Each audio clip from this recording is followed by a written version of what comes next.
welcome to the Monday, February 9th episode of Morning Coffee and Chat.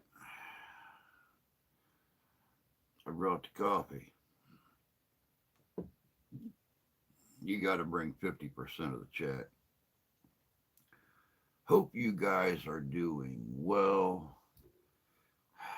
Well underway into the second month of the year. Yesterday was the Super Bowl. I haven't heard anything about uh, anything that happened. I haven't. I would look in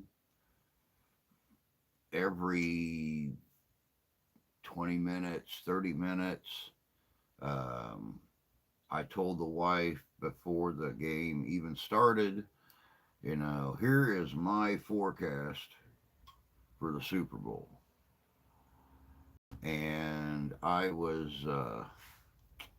what was it? I was 1 point off on the Seahawks, and I was 3 points off. That's what it was. I was 1 point off on the Seahawks and 3 points off on the Patriots. So I feel pretty good.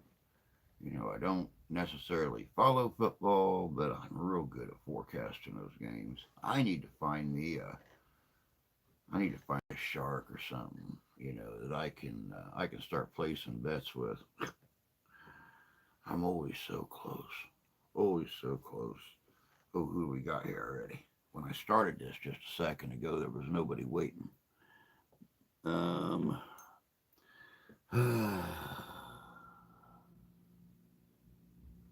Zombie, what's up, bud? Been getting a little worried. Last couple messages haven't heard back from you, so just making sure you're safe out there on the road. Good to see you here, though. I think that's Tony. That's Tony. Good morning, sir. Hope you're doing good. You can't lose if you don't gamble. Yeah, tell me about it. You can't gamble if you don't have the money to do it. Oh no, I was slightly concerned about the game. Not knowing what was going on. The world or the country seems to be in a chaotic state here lately with people saying they're not going to do things and doing them, and it just I can't even say the country. I mean, look at what happened at the Olympics in Madrid. We're all about winning those gold medals and stuff like that, and the vice president pulls up with his 12 stretch SUV entourage and blocks off the main entrance where the competitors enter the stadium at. And of course, Secret Service held up our figure skater, so she didn't have time to practice. She barely had enough time to get dressed, and she wound up coming in second place.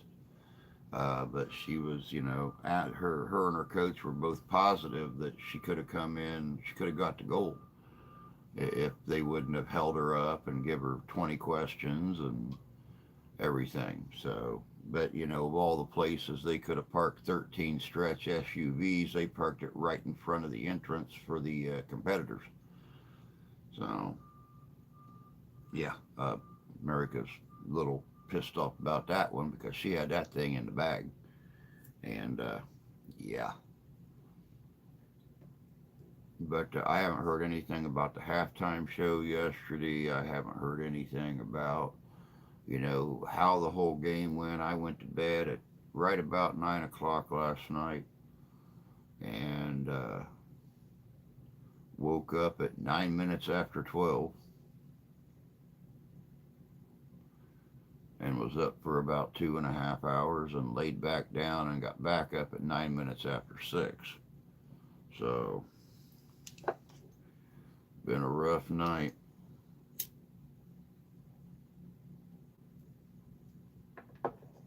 But I'm not getting out of bed tonight. It is the wife's last night home for 6 months. Uh, she officially starts that shift change uh, that she has to do every 6 months. Um, so we have tonight, and I got all day with her tomorrow until about 10:30 tomorrow night. And then she has to leave and go to work and work till 7 a.m. So, yeah, yeah. Let's get back in here. I'm good. All nice and dry. Almost lost it. The Arkansas mountain. Ton of ice and snow a couple weeks ago. When I was 17, 18, 19, I supported myself playing poker in back room card games. I know a lot of guys like that. Even here, what, uh, 10 or 12 years ago. No, God, geez, been longer than that. Been 17 or 18 years ago. Um, I managed a gas station in Elwood, Indiana, right behind the Ford dealership. And every Friday night, the owner would always go to the bank and bring back a box of rolls of pennies. And people would come in starting usually about quarter after five, 20 after five of an evening, and they'd come in there. They'd buy $10 worth of pennies, $20 worth of pennies, $30 worth of pennies, and we'd probably have 15 or 20 people if we didn't go through $200 worth of pennies rolls. And there was a person that had a large three-car garage there in town, and every Friday night they had a penny poker game. And it started off with multiple tables at like 7 o'clock, and they would slowly weed it down, and people would just scrape the pennies into buckets. And before it was all over with, you had five guys sitting around at one table with these buckets full of pennies. And the person that won all the pennies. Now, I don't for a second think that these guys would count these pennies and roll them themselves. I never found a Coinstar anywhere in town. But when you're taking home, $300, $400, $500 worth of pennies, who in the name of God Almighty is going to take the time to roll up all those pennies to take them back to the bank? Not this guy. I hate rolling 10 rolls of pennies. I can't imagine rolling 100 or 150 rolls of pennies and carrying them back to the bank. I don't care. That stuff will sit in this room stacked up until I die, and the person that finds it wins the lottery.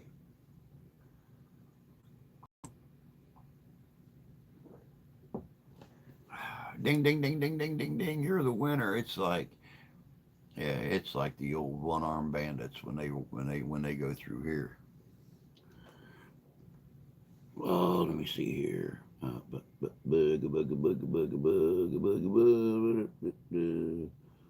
until a gun was pointed at me. Another one puked all over the table. Much booze? Yeah, I'd say so. We didn't use change. it was an easy escape for some guys, whether they were single or had a girlfriend or whatever. It was a pretty easy, you know. I don't get it. I don't get it. I don't get it. I went and watched one evening when I got off work, but I never played because, yeah, I worked at a gas station for God's sakes. It's not like I had $100 or $200 to go to the bank and get pennies or something. So, Zombie, I'm glad you're well, man. Like I said, I was concerned about you. I didn't know how busy you was. I was actually going to give you a call, and I thought, man, if he's on the road, he don't want to talk on the phone. He's paying attention, especially the way the weather's been. Doo-doo. Especially the way the weather's been down there. If he wants to talk, he knows he can get a hold of me. So, oh, oh. I got to the point that I would not play poker with friends or family.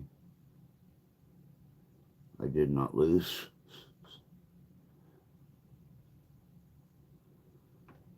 Good morning, TJ. Good to see you, bud. Hope you're doing well this morning.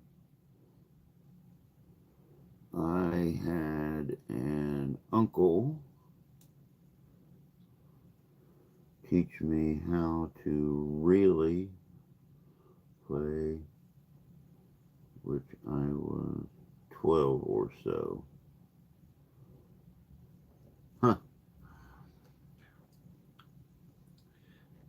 My dad and I used to play poker sitting around the table, but that was about the extent of it.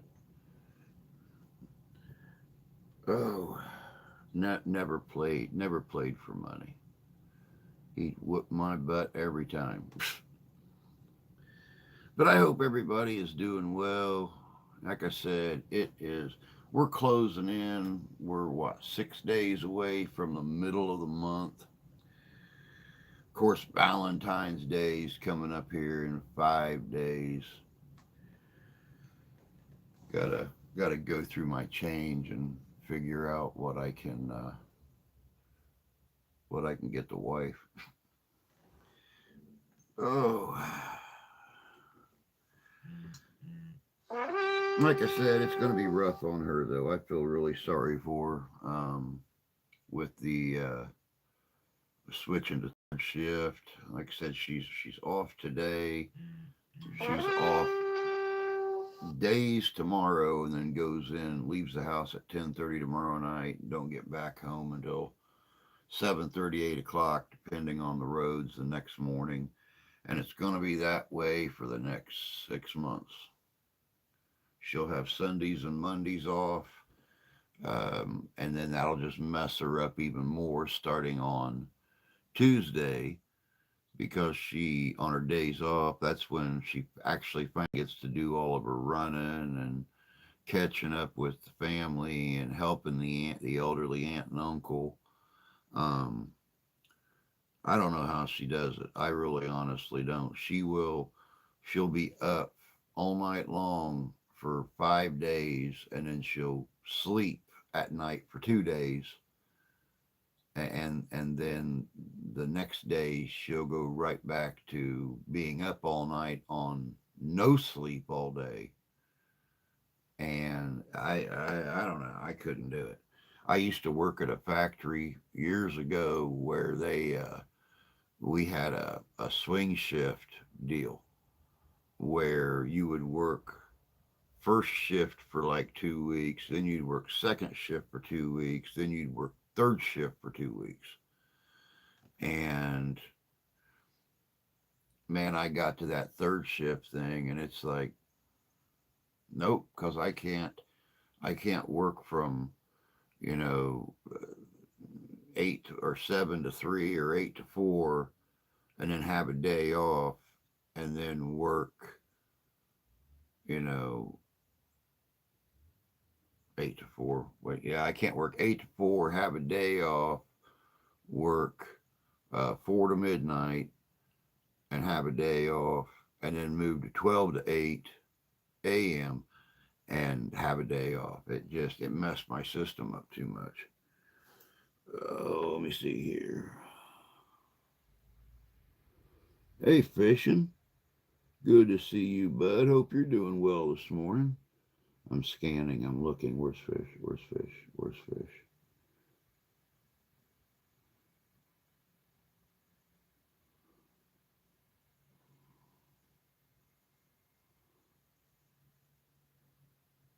There he is. Hope you're doing good this morning, bud.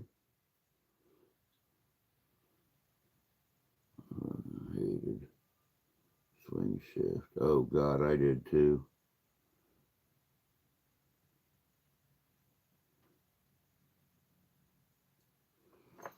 It was terrible. Well, guys, hopefully here in a couple months, I won't have to bend down and, you know, block out all the light, look through a little crack between my fingers. Um, Went and seen my regular physician, not this past Friday, but the Friday before that, and he set me up with a ophthalmologist, not an optometrist, an ophthalmologist, and I've got an appointment on March 2nd to, of course, I'm a little screwed up on the doctor because he's all worried. He didn't even look at my eyes, because he's just a regular physician. But he wants me to go to the doctor for diabetic retinopathy. And I keep telling him there are distinct symptoms of bleeding in the back of your eye, which is what retinopathy is. I said, this is not retinopathy. And of course, being the guy who went to school for 10 years and knows more than the person he's treating, set me up to go and have my eyes checked for retinopathy. And when I got the call from the doctor's office, I told him, I said, this is not retinopathy. I said, this is cataracts. I said, there is absolutely no sign or symptom of bleeding from the back of the eye. I said, however, in the early stages of this, I can move my head up and down and look in a certain location, and you can see the edge of the cataract. I mean, you go from blurry to clear. And she's like, well, you know how these doctors are. I mean, you know, they never experience it. They go to school and study it, and they think they know everything. So I'll make sure and put this in the notes so they can look at that first, and hopefully we can get it fixed for you. So I don't know. Are you getting those lens replacements? Don't know. Don't know. That's what my mom had done 2 years ago, and she loves it. She don't even have to wear her glasses anymore. Um, I don't know what they're going to do. No clue until I go and see the doctor on the 2nd of March. I hope they hurry up and get the crap done, though. I mean, I have that Ren Fair coming up the middle of May, and that's a $400 weekend. I can't skip out on that. This will be my seventh year, seventh year, be doing head of security for them. And then in June, no, I take that back. The end of May 30th is the new the first Ghostorama that I'm on the planning board for, with Danny and Jesse, and that's going to be up in Nashville, Michigan. So I've got to I'm going to push to get this. If they think they can fix it, I'm going to push to try to get the surgery done before then, because I got to. I can't be walking around completely blind at the Ren Fair. Kind of defeats the purpose. Of course, I still got to figure out a tent and the rest of my kit, but quicker we get this stuff rolling, hopefully it starts to roll pretty fast.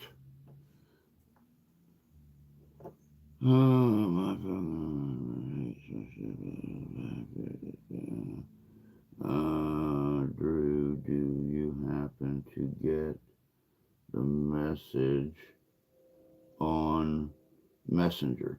Oh yeah, I saw it like real late at night, and I forgot to respond. It's good news though. It's very good news. That made me quite happy to see that. I'm glad you're getting it started back up, bud. That's not much I could do to help with music production, but there's a lot of collaborations available for yeah.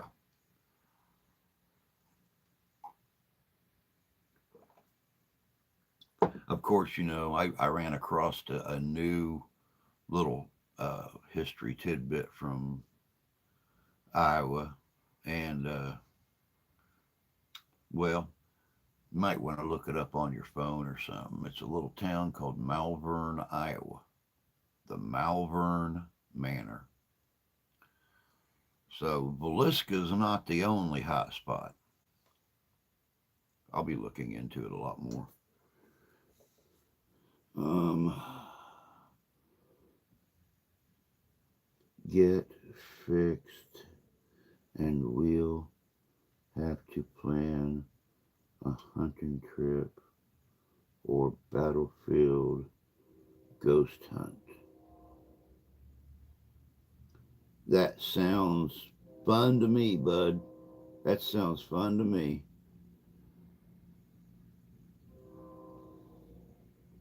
Hey, Stephen, good to see you, bud. Hope you're doing well this morning.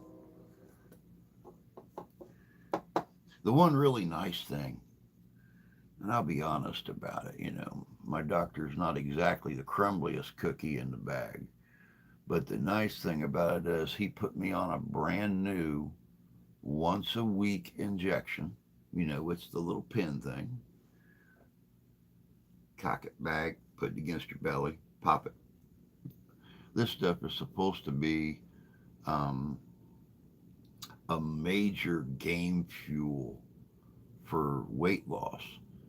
So even though, you know, I went to the doctor and I've managed to maintain that 200-pound plateau thing, he thinks we can cross over on the lower side, below that 200 now with this stuff working, and it has been working.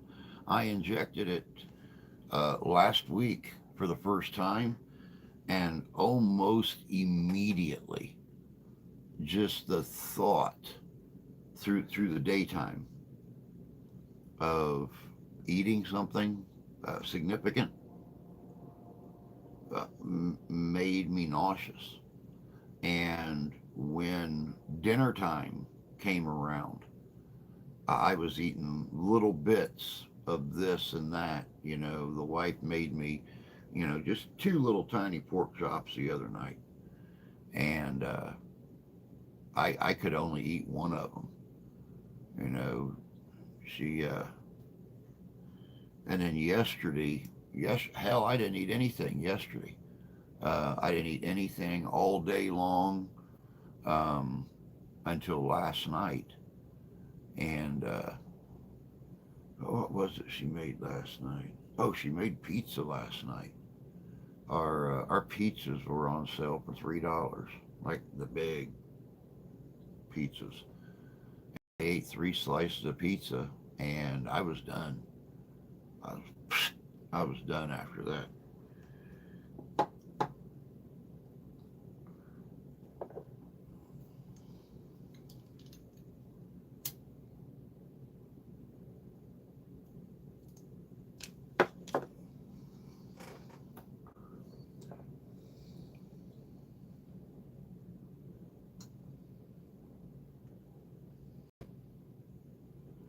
Um,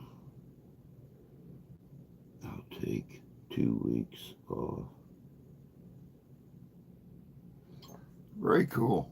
Yeah, we can figure something out. And the really cool thing about it is, even if you wanted to pull some crap like her dad did, not this past Christmas, but the Christmas before, um, he was in Kentucky on a run, came up here for Christmas for like 4 or 5 days, and then left here and went to Indianapolis, picked up a run, and went back towards Maine where he lives at.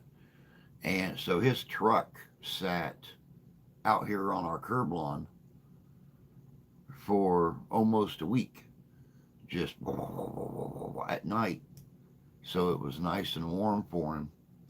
And he didn't want to sleep in the house. He said, "Why sleep in the house when I got my own blankets and pillows and stuff out in the cab?" So that's where he slept at, was in his sleeper the whole time. But even if you didn't want to take time off and just stop by in between runs, we got the room for you. We got, oh God, what,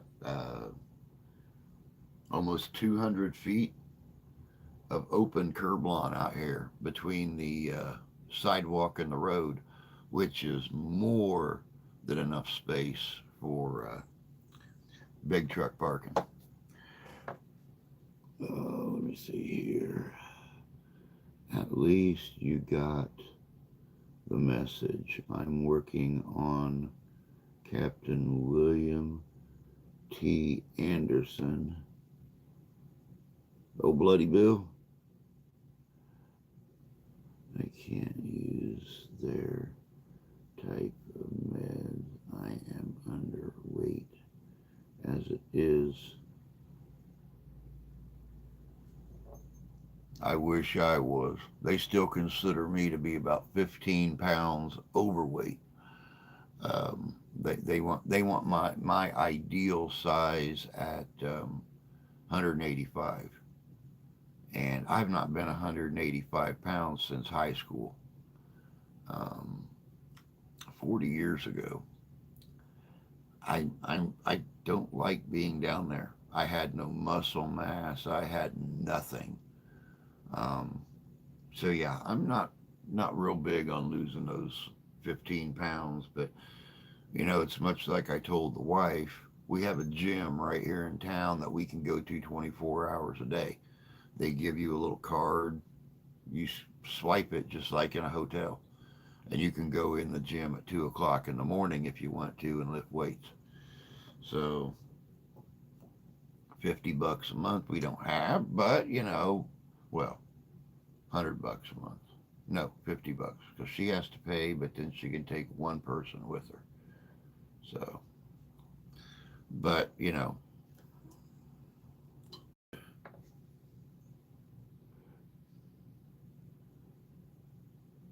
I'm on it. That diabetic shot plus testosterone and peptide 157 500 and glow 3. Yeah, we haven't even talked about testosterone or anything. That's that's a little bit of a, yeah, because my old insurance wouldn't cover it. Um, but we don't even know about the new insurance. So, I mean, who knows? You know, be nice to get some testosterone back in me. That might actually help me to muscle up a little bit.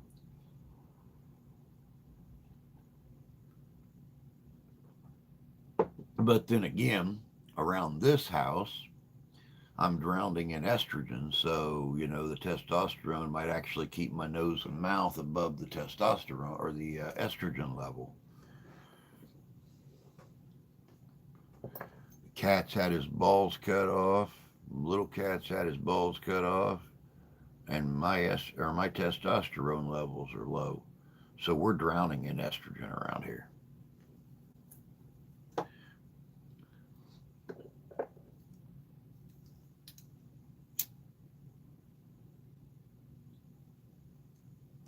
Us three guys don't stand a chance.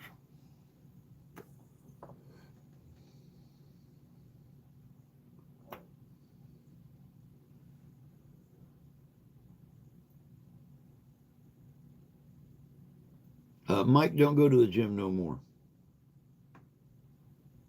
Mike does not go to the gym no more. He quit.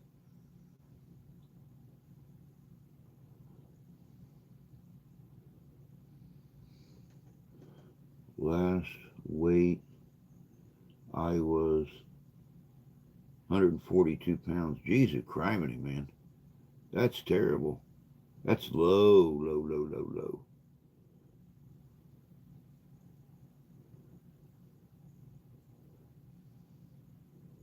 Test is game changer.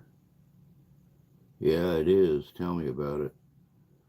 My doc says I have far more testosterone than most guys my age.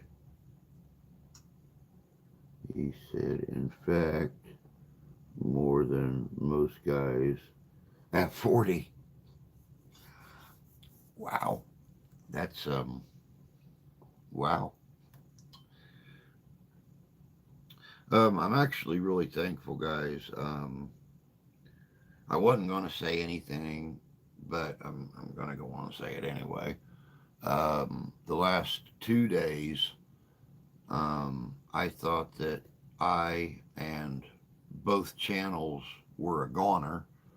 Well, no, 3 days. Friday, Saturday, Sunday. 3 days. My eyes were so bad that regardless of what I done, I couldn't read anything. I couldn't work on videos. I couldn't do. I mean, I did. God only knows how they're going to look when they actually premiere, but I wasn't going to slow down. But I would basically just come in here and drink coffee and listen to music until I got woke up enough to work on a video. I couldn't see anything. Um, I can actually, see the camera up here and see my shape. I can see my hand moving. I couldn't even do that the last 3 days. So I was really thankful when I woke up this morning. The cataract had shifted just enough that it wasn't like super blurry. So I'm actually really thankful for that. Um,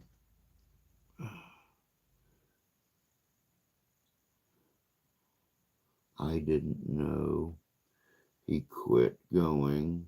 Last I knew, he was still going to the gym. Um, let me see here. I can't say that it makes much of a difference to me, but if it has been high all my life, I wouldn't know the difference, I suppose. It just makes certain things more possible for you high test guys than it does when you cross that 50s barrier and your testosterone drops. Um, having a nice high testosterone makes certain things more easily accessible than it does for the low end. So I envy you, my friend. I envy you. Yeah, Ty, something happened at the gym. I don't know if it was on his part or on their part or what the deal was, but there was some kind of a issue, and he just decided to quit going. He said it wasn't worth the hassle and stuff like that. So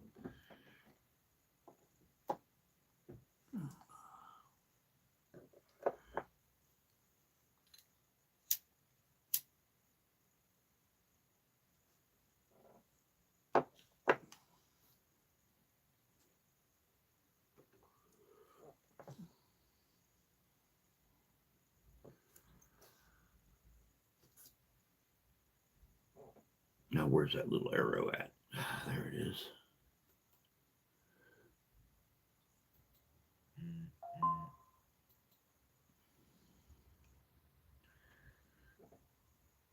Oh, oh.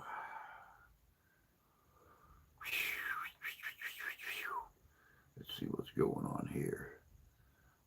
New mention from some frickin' body. A happy birthday. I'll save that. Sky News.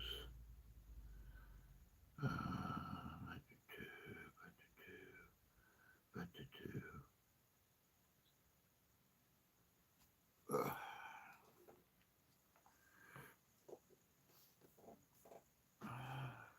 oh, man.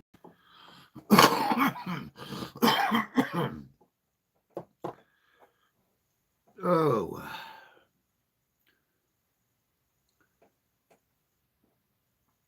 Hmm. Well, I'll let you guys know since I just put up the little PayPal PSA support BS, whatever it is. Um, right now, I am concentrating on the fact that with the with the Ren Fair coming up here real soon, if I can't afford to get a tent, I at least need to be able to get some canvas. So I've got walls around me, which I didn't have last year. I took my pop up out there that does not have sides and popped it about 3 foot off the ground and slept under that. And the temperature dropped down into the high 30s that first night. And needless to say, I froze to death. Well, almost to death because I'm still here. So with that coming up, and then with the fact that Ghost Rama's coming up the end of the month, and the fact that I am being looked at to go to a couple other um, conventions and speak, uh, I need to get a new. I need to get new business cards made up. I am running on the old business cards from 4 years ago. Um, Plus, I'm looking into getting back into doing officiating weddings and stuff again. So I need to get business cards made up. Um, and, it's no big secret now, but I'm also I've been talking to somebody about getting this Cricut and printer hooked up to the computer so I can start doing coffee mugs, t-shirts, things like that right here. So we actually have merch to to send out to folks and stuff. Ugh. a lot of plans for this year. I was really surprised though that I was contacted by another uh, paranormal group that wants me to do a public speaking at their convention down by Indianapolis. So they're looking at I think 5 or 6 different investigative groups, but to do it. Apparently, they've been looking in on the old videos here. They've been looking in at the new ones on the Paranormal Papa Investigations channel, and the fact that I post all of our videos from that channel over on the Facebook page. So they've been hitting them, they've been watching them, and apparently they like what they see. So I'm just hoping that this stuff is all after have at least one eye that works. Because it would be nice to be on stage with a microphone, sitting in a chair, talking to folks, and be able to see questions, hands raising up in the air, and be able to, point at somebody. So, yeah, trying to be a little bit more professional. And, like whenever I go out to do a Ren Fair or a show or something, I'm not just an investigator, but I'm also representing this channel, this group, and every public every time that I show in public, it just reflects on that channel and this one and both groups that are involved.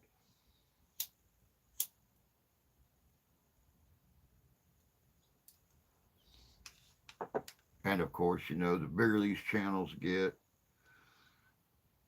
the more apt I am at starting to make a little bit of money off of them, which, once again, gets me a better computer, gets everybody a higher quality of videos and entertainment.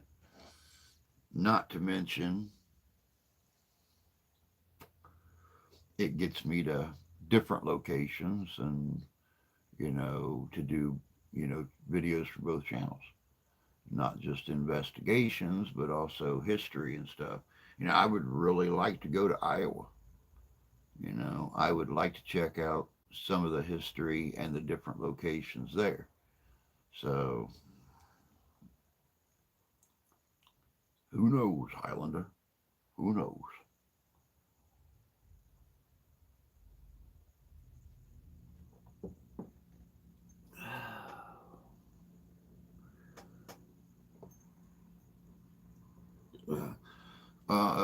If, for those of you who are not on Facebook or are not um, friends with Jan and Jay, um, from what I understand, they have started moving. Um,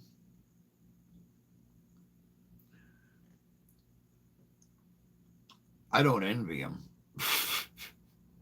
I I do not envy them. I hate moving, and when you are moving that big of a house with that big of a garage and everything, I know they're exhausted.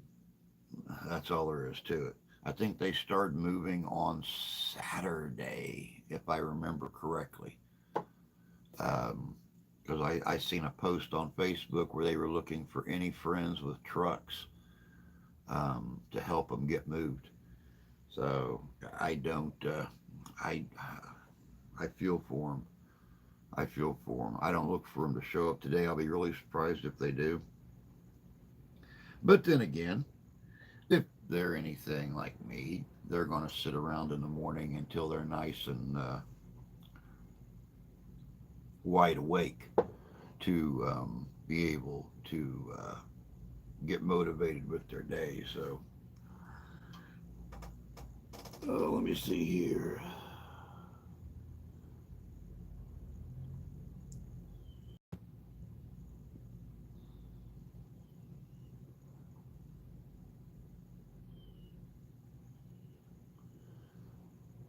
That is setting the box rather low. You should try to make a Viking festival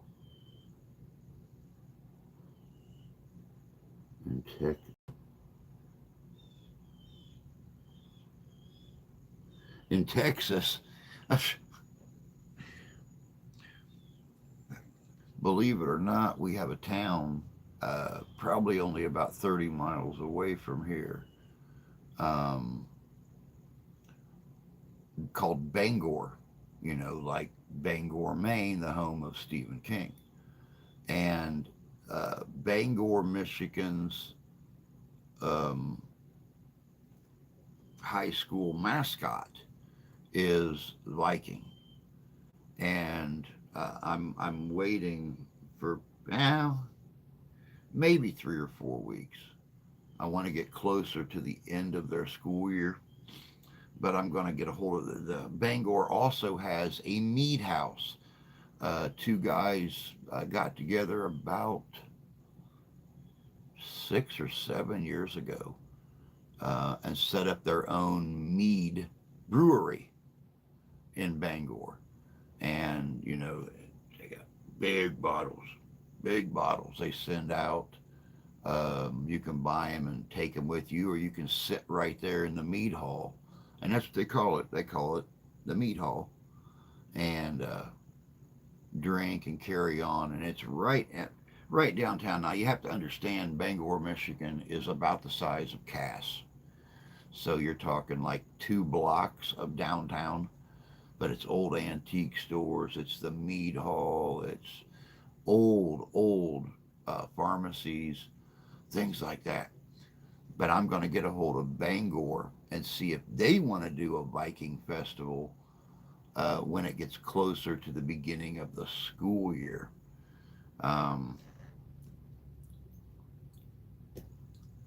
we have Viking reenactors here in Michigan.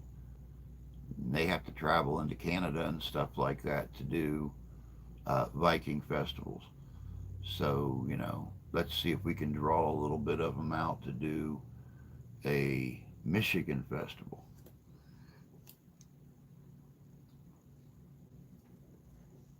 And yes, I know Iowa is setting it kind of low, but I don't want to dream big and be disappointed. So, I dream down here, and then once I've accomplished that, I dream up here, and when I hit that, then I dream up here. I would love to go to England. I would love to film ruins that are 5 times older than our country. We just we'll be celebrating 250 years here in just 4.5 months. And to think we're 250 years old, but I can sit and film on ruins that are 2,000 years old in England, Scotland. I would love to see, you know, Ellsworth, England, and Eiledonnen Castle, the two places my family came from, and then go to Ireland and see where the Mahonies were at, which is my other bloodline. Um,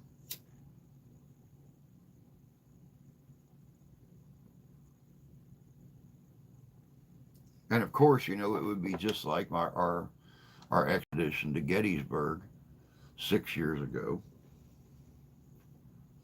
where we done the paranormal history and done the normal history. I think what, out of 3 days, I think we had uh, through 4 videos come out of 3 days, 2.5 days, two paranormal videos and two normal historic videos. That's what I would like to do. I mean, that's my dream, is England, Scotland, and Ireland.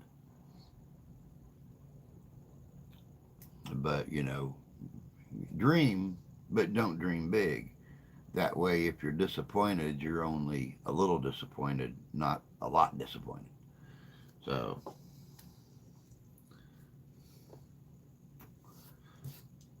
here's a little piece of information, and then I'm going to stop and read the comments. Way back 30,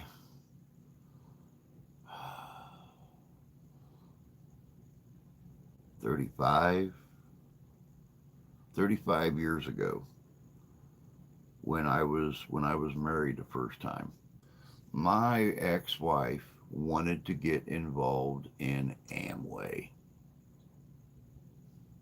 Yep, Amway. And it was enticing. It wasn't overly exciting, but it was enticing. But you would sit in these little meetings with these multimillionaires, and they would tell you to dream big. The sky's the limit. You put a dream board on your refrigerator and put everything on that dream board that you would ever want in life. And my ex was putting great big mansions and Mercedes SUVs and stuff like that on there. And I was drawing pictures of the deed to our house, getting the mortgage paid off, writing down things like um, a car that don't need jumped every other day because you can afford to just go out and buy a brand new battery, or just a just a reliable little car. I was dreaming here and she was dreaming here, and you know I never got the deed to the house because we got divorced before the house was paid off. And then, of course, the mortgage company was calling me every other month because she skipped out on a mortgage payment. Um, but I got that reliable car. I got that reliable car, and I got a little bit of spending money in my pocket. It wasn't from Amway. It's because I was working more hours to buy more supplies to keep her business going. But I never gave her every single penny I made because I had to. But I reached my goals without this weird bicycle that finally fell under, and nobody in the last 20 years knows anything about it.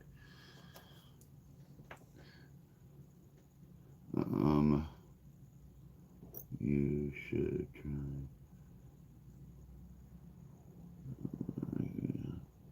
JJ does not strike me as a procrastinator. No, no, JJ is not a procrastinator in any way, shape, or form. Bangor, Maine, the capital of the state. Yes, I won a contest in third grade for naming all 50 state capitals.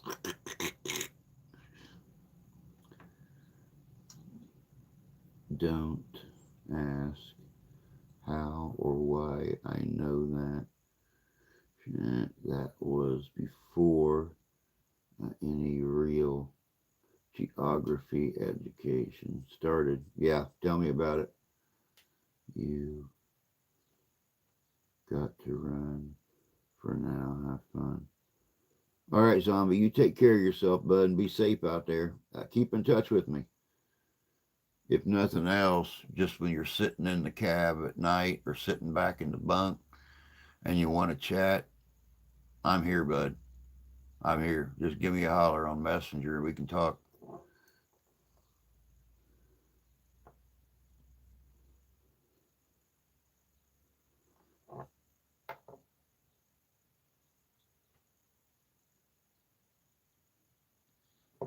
Man, we dropped off. We had five in here for a while. We're down to two. I'm glad people watch these things when they're not live.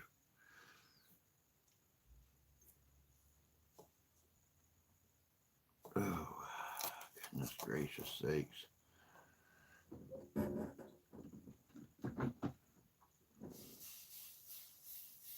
What the hell are you dripping for?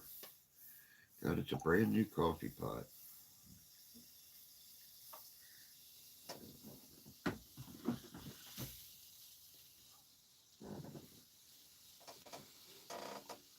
I don't get it.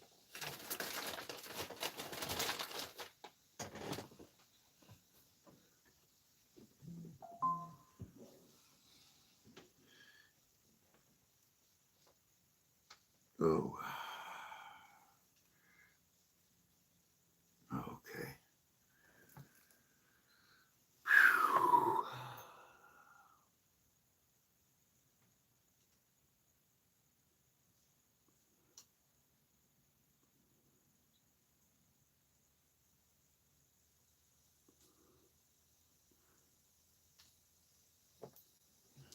Hold on, guys. Let me fix this bloody damn thing. God, it's a brand new pot. Once you pull that thing out, it should not drip anymore.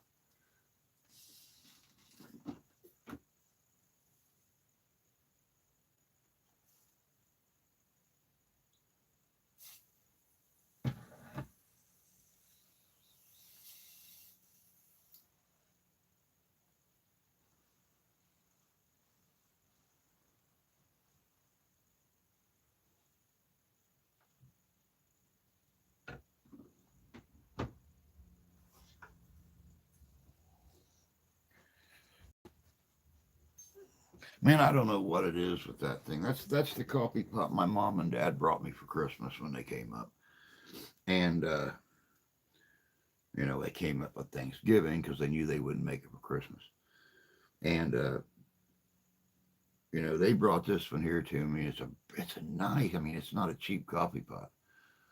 They didn't go to the dollar store, but every single time, number one, when it finishes doing this little thing, I have to wait like 15 minutes um, to get my first cup of coffee after it's done because for some reason, it's got that little plunger thing that the top of the pot sits against and pushes it up so the coffee goes into the pot. But once you pull it out, that thing's supposed to drop. And it's like it don't. It'll sit there a lot of times and just steady stream coffee straight down on the burner. Sometimes it just drips like that one and or like that time. And it confuses me because I can't figure it out. Every morning when I make a pot of coffee, I always take that piece in with me when I fill my pot up and I wash it real good and I make sure the plunger's cleared out and working and stuff like that. But it seems like through the production of a pot of coffee, that spring loses its springiness and it'll just sit there and drip and drip and drip and drip.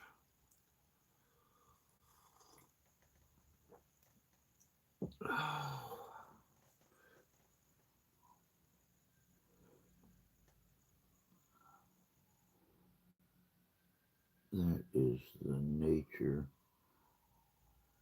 of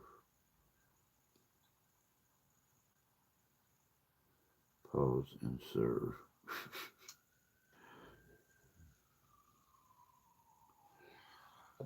I guess.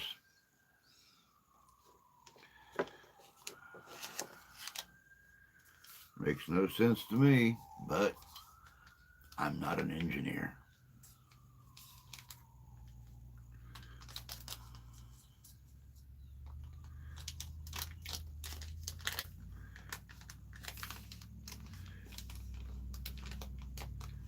And I am not a Mr. Coffee repairman.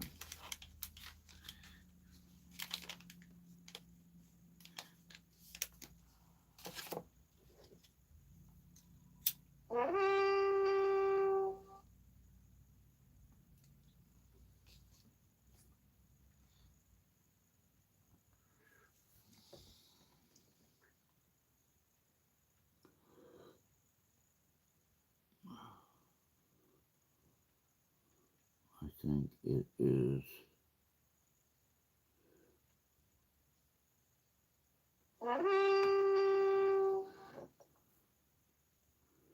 oftentimes a single coffee ground getting in it. Yeah, see, that's why I take it in and wash it out every morning, is to make sure that there's no coffee grounds and stuff in it. It's just so weird, so weird.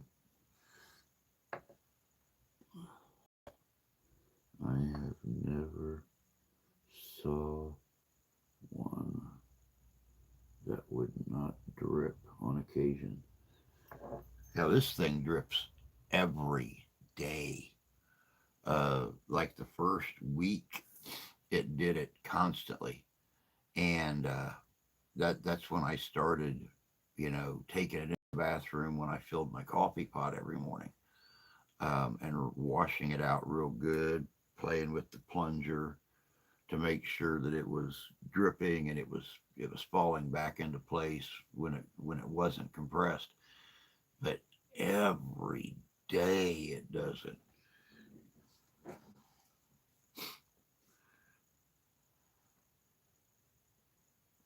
Hell, one day it did it, and it did it so fast that the coffee started spilling over the edge of the burner down on the tabletop. So I had to hurry up and burn the crap out of my hand, jam a rag up in there and clean it out, and then pull my hand out the side as I put the coffee pot in the front, start catching it again. So it just, I mean, just constant, steady stream. And in the 5 or 6 seconds that I'm holding the pot, it was spilling over the edge and down the sides of the pot onto the tabletop. And it's like, man, this is a high priced coffee pot.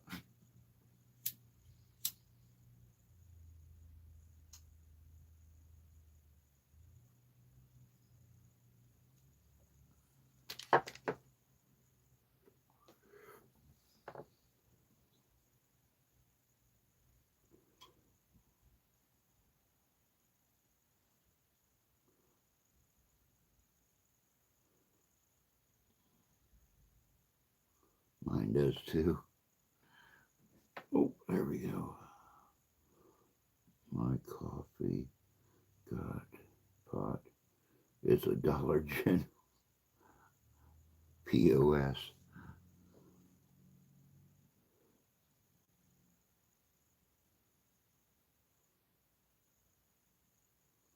But it does make decent coffee. Yeah, see, that's the way with this one.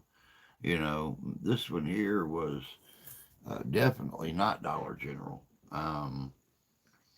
It leaks, it drips, it gurgles a lot. I mean, it don't take no half hour to make a pot of coffee like the old one did. I have a pot of coffee in like 10 minutes, but then I got to wait, like I said, 10 or 15 minutes afterwards for it to get done dripping and stuff like that for the cup to completely empty out, except for what moisture continues to build up in there. But it makes a good pot of coffee. So, yep, can't complain about that.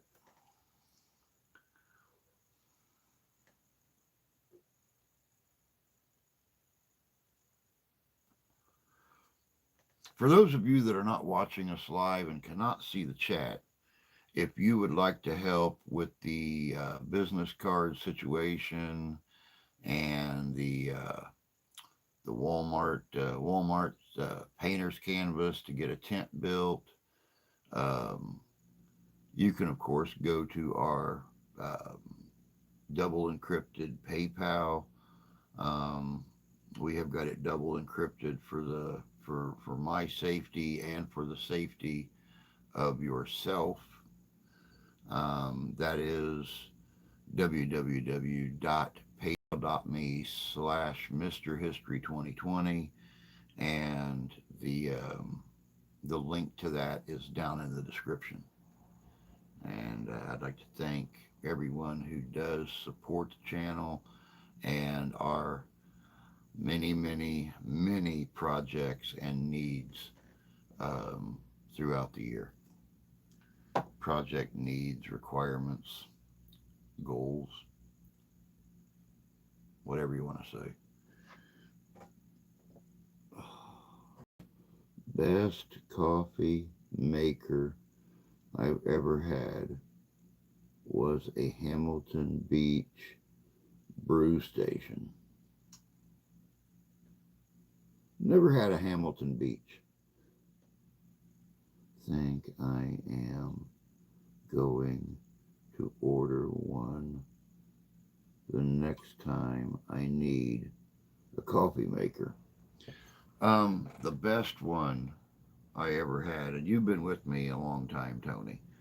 Um, the best one I ever had was that big percolator that sat over here on the table.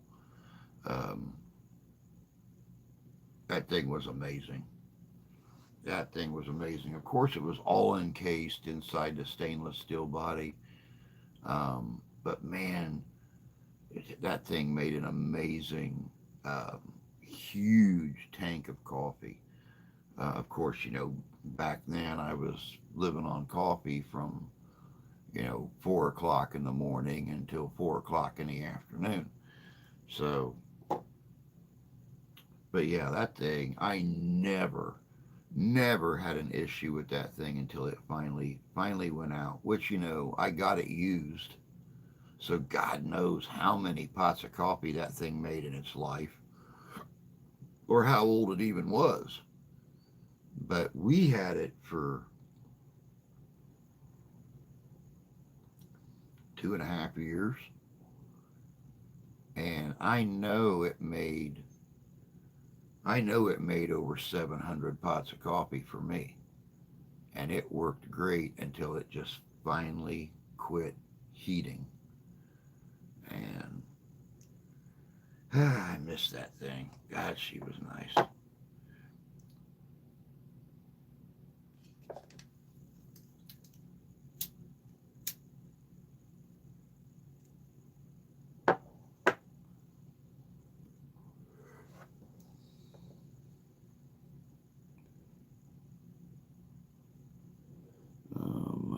Every percolator I ever had tasted burnt. Oh God, not mine. Except a glass stove top one. Huh, that glass one did okay, but the stove part was a drag. You had to watch it pretty close. I remember my grandma having one of those. She had an old gas stove when I was little. And I remember her having one of those old glass percolators sitting on the back far left burner of that stove. Old, ugly, dark brown, chocolate brown stove. Even had a up above it, up above the burners, where the vents are on modern stoves. This one had a connected, um, almost like a pie safe, so you could pull the pies out of the oven. Which, I mean, this thing was huge. I remember it being, oh God, probably a half size wider than a modern oven. But you'd pull the pie out, set it up there until it cooled a little bit, and then move it right up into the pie safe, up above the oven. And she always said it was up there to keep the pies slightly warm in case you wanted to put ice cream on them or something like that. I don't know what it was for, but that's what she always said it was for. I must have been, I think they got rid of that one when I was maybe 8 or 9 years old. And my dad said that that oven was in the house when he was growing up. So, back in the 50s, 40s and 50s, because my dad was born in 41. Um, he said that was the oven he grew up with. So it served its purpose over 3 decades. Um,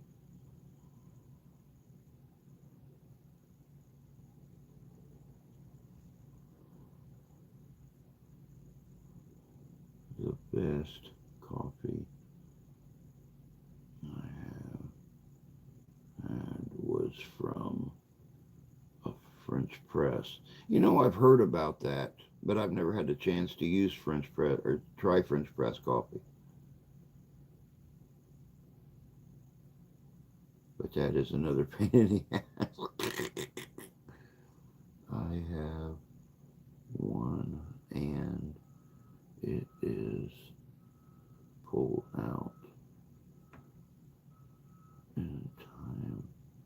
I have to replace my non-functioning coffee maker at the time.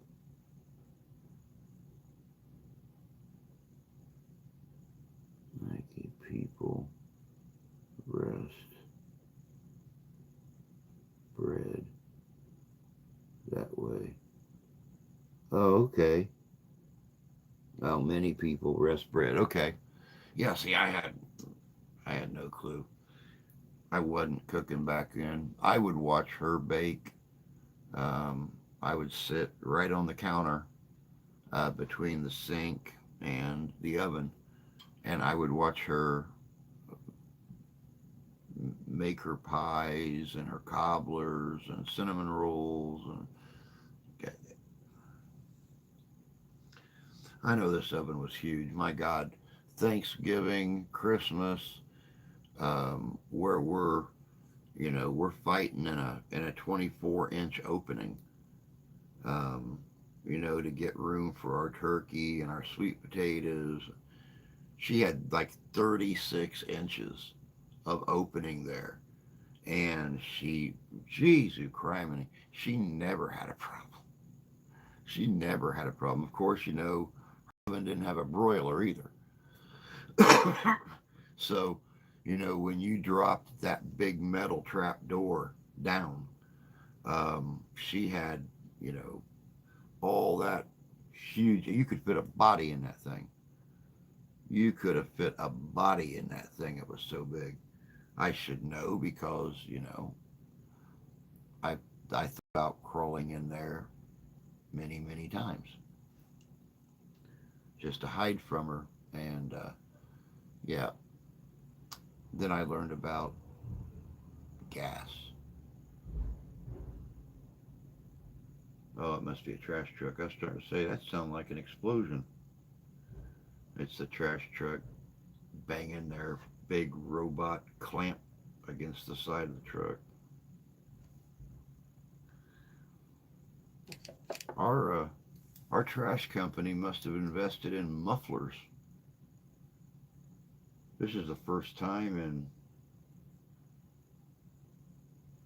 almost 10 years that I've not heard them coming up the road. They must have finally invested in mufflers.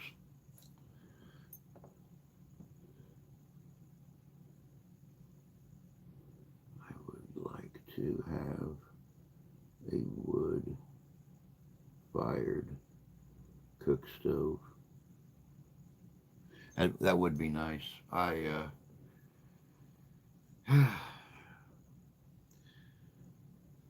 Yeah, that would be nice.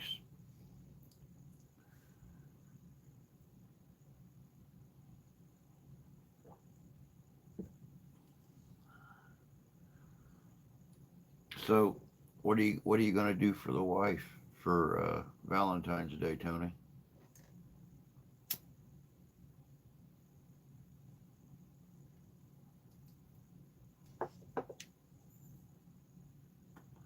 I would like to take mine to dinner. We've not gone out to dinner in a couple years. We've not been able to order out. We've not gone out to dinner except when mom and dad was here because they always insist on frickin' paying for it. But I would absolutely, I would love to take her out to dinner somewhere and enjoy Valentine's Day. That'd be kind of nice. Um, Nothing. We don't do that shit. I will cook her dinner, but I do that every night anyway.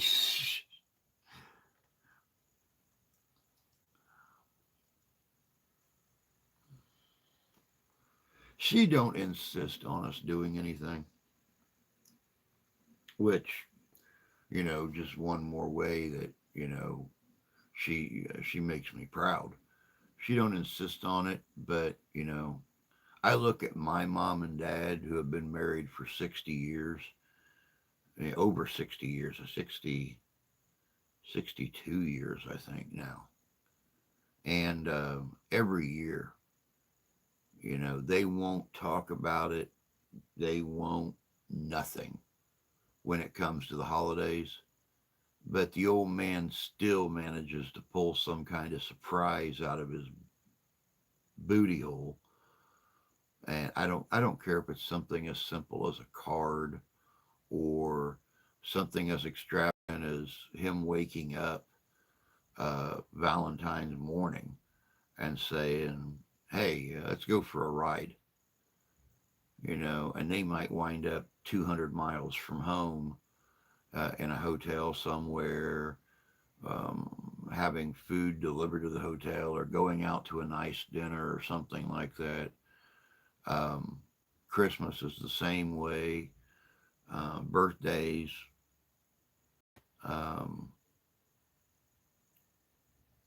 he always tells me, keep her guessing. Keep her guessing. Don't ever talk to her about your intentions. Just keep her guessing.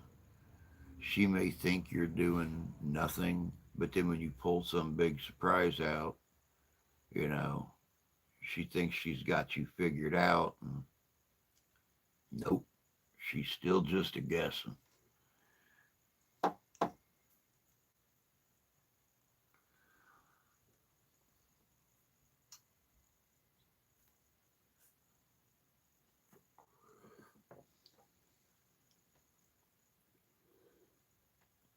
My Mrs.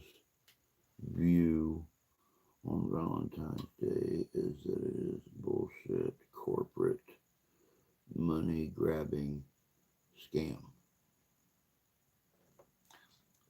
Ouch. Well, I mean, I guess Brock's and Hallmark and I guess, you know, but that's evolution. It started off with simple cards, little letters, things like that. I mean, don't forget, we done a video here last year, I think it was on, or the year before last, on the history of Valentine's Day and the story of St. Valentine. And, it all started with little love letters, little notes, a handmade card. And, as we evolved as businesses evolved, it became what it is today. Candy and chocolates and huge ass cards and things like that. So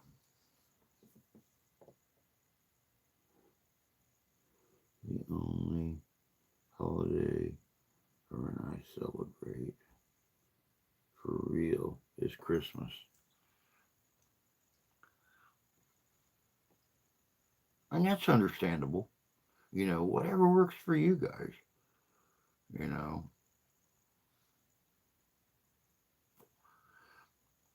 you guys are you manage to get the whole family together, enjoy each other. If that makes you guys happy, then God bless you, is all I can say. I wish my mom and dad lived closer so we could spend more holidays together and do things. We have talked, Steph and I have talked for years about getting Christmas cards made with um, all of us on them, sending them out to mom and dad, the aunts and uncles and stuff. Um,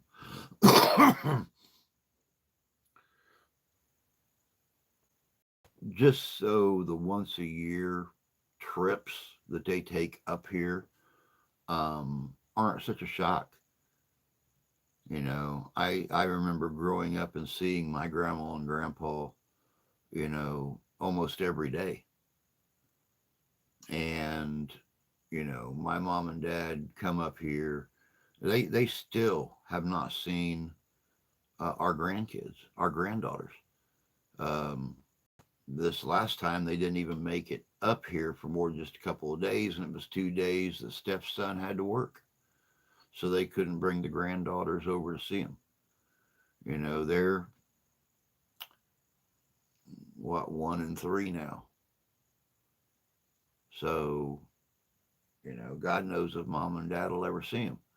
But Ashlyn, Felix, every single time my mom walks in this place, she's like, "Oh my God, I can't believe how big she is." And it's like, well, if you came here more, you would. I don't notice it because I see it every day.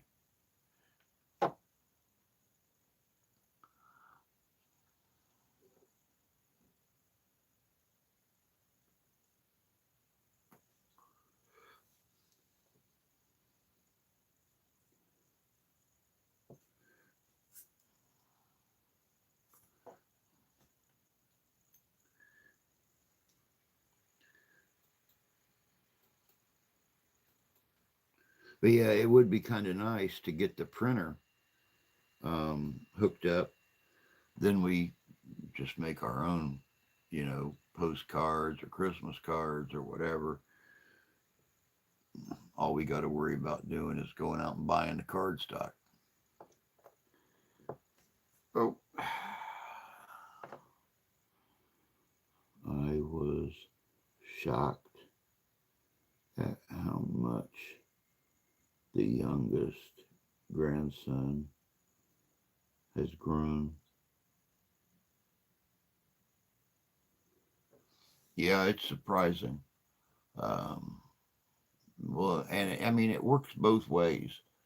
I'm at that age now where I notice how much mom and dad has changed physically each and every time that I see them. Of course, all I realize is they look older, but you know, yeah, I imagine it's the same way with them looking at me or looking at, Felix and seeing the physical changes. So, and my mom and dad are not the smartphone kind of people.